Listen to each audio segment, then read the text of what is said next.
Hey gang, it's Dr. T, and today I'm going to do a very important video, and this is like very highly requested.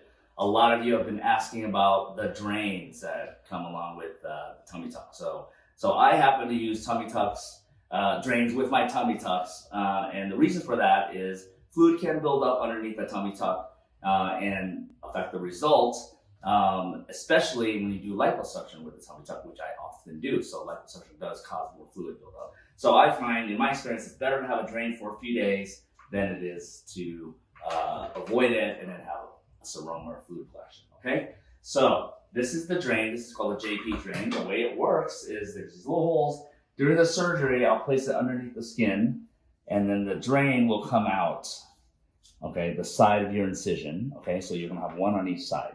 So there's a tube. It goes into this little ball, okay? And then we squeeze it, and it creates a vacuum. Okay, so when it creates a vacuum, I'll show you here.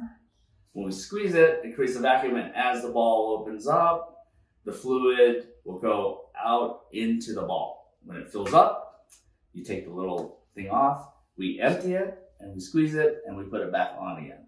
Okay, so it's very simple. That's all you gotta do, and you only do it as the ball fills up with fluid. Again, take it off, empty it into the toilet or in the sink. Record how much. There's little numbers on here, so I'll want you to write down, 8 o'clock in the morning, I empty 50 cc's, 3 o'clock, I empty 25 cc's, and then that will determine when the drain comes out. Now, I'll tell you, I hardly ever leave the drains in longer than the first visit, meaning 3 to 4 days is all you're going to have to deal with the drains, and then we'll take it out, and that'll be the end of it, okay? The other thing people worry about is, will it hurt when it comes out? And I can tell you that it is like such a benign thing to remove this drain. Almost everybody says that it doesn't hurt nearly as much as they expect it to, that it's literally like the easiest part of the operation. So the way that happens, so the drain is gonna, we're gonna have the drain coming out of your skin here when you come to the office. Our nurses will kind of remove the sutures, and then basically the drain just slides out like that, and the incision closes, okay? So it literally just comes out that easy, and it doesn't hurt, it's not traumatic, so I don't want you to worry about the drain coming out, and I promise you that it will be a very, very non-traumatic experience for you to remove these drains. Okay, so that's the drain. Once the drain comes out, then the other question I have is, what do we do to care for the incision? Because we want the incision to heal really well, and we have our patient here, she's 3 months out from her tummy tuck, and you can kind of see her incision is healing very, very well. The color, I just like to say the color is the last thing to go away, but as long as the incision is smooth, the line is pencil thin, which it is, and it's nice and straight and smooth, that's what we want at this stage, 3 months, that's what it should look like. So what did she do to care for the incision? Well, it's very simple. The first month, all you do is steri-strips. So these are called steri-strips, okay? And this is all she does for the first month. She's gonna put these on across the incision like this, okay? And we're gonna cover the entire incision with these steri-strips. Okay, so it's gonna go all the way from here to here. We're gonna put the steri-strips on. That's the only thing I want you to do for first month.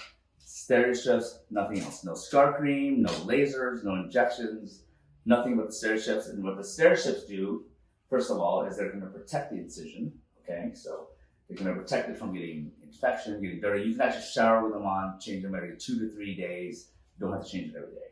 The other thing these steri-strips do is it keeps the incision nice and flat.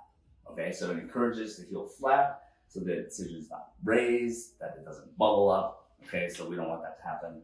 And then it also kind of holds things together so that the incision doesn't stretch. So you notice that my incisions, because I don't put a lot of attention on my scars, they tend to heal very thin. They're not stretched, they're not wide, and they're just not going to get stretched or wide. So that is the key. This is the only thing you have to do. So after your 1 month visit, which you can come back and see us, we're going to inspect everything. And as long as everything's good, then at that point we can talk about doing scar creams, lasers, treatments to decrease the color, steroid creams. We can talk about all that. At your 1 month, you may not need any of it. Okay, but for the first month, steri-strips, and that's it. Okay, so that is basically the first month of your post-op for a tummy tuck, you don't do any exercises. I don't allow you to do any exercises. You should let everything heal. The drains come out day 3 and 4. You change your steri-strips, and that's all you have to do. And look how beautiful the result is. And that's all she did for the first month, okay? And we haven't really done anything more to this as far as after that, because she doesn't really need it. It's gonna heal up beautifully. So anyway, I hope that kind of answers a lot of your questions. Kind of, puts your mind at ease about the drains. The drains are not a big deal. Don't worry about them. Everybody is worried about the drains, but they're honestly the easiest part of the recovery. Okay? All right, so trust me, I'm Dr. T, Dr. Breast and Body. This is my specialty. I do lots of tummy tucks. I love doing them. I've always cared for them this way, and almost all of my incisions heal beautifully just like this, just by doing what I just told you. All right, I'll see you guys next time. Take care. Dr. T out.